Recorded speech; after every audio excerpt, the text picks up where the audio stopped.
I am a first-generation American. My parents came over from Cuba in the early 1960s, shortly after the revolution. I was raised fully bilingual and bicultural.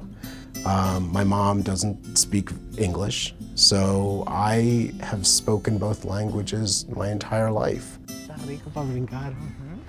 Vamos a ponernos a brincar un poquito. Vamos.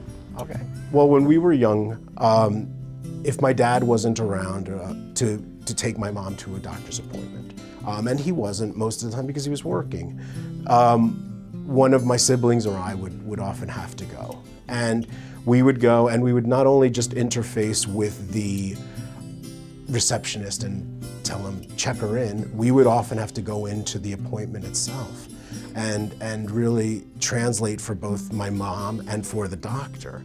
So we were often trying to explain, complicated medical terminology or, conditions that we really didn't have the language skills for. Whenever my mother would see someone struggling in Spanish, she had no hesitation about pushing us forward and saying, go help them. So not only were we doing this for my mom, but we were doing this for strangers. Y tú nos ponías a traducirla a quien necesitara ayuda. Y lo hago todavía.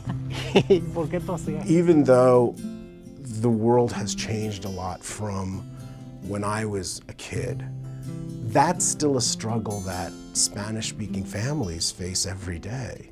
And as you look at how the Hispanic population is growing in the United States, it's growing in places that aren't Chicago and Texas and Florida and California and New York. It's growing in Kansas and Bethlehem, Pennsylvania and North Carolina. And so the challenge for a lot of those people is that they get to the doctor's office and there isn't anyone there who can understand them. And so I'm sure that a lot of them are recruiting their kids to do it, just like we did 30 years ago.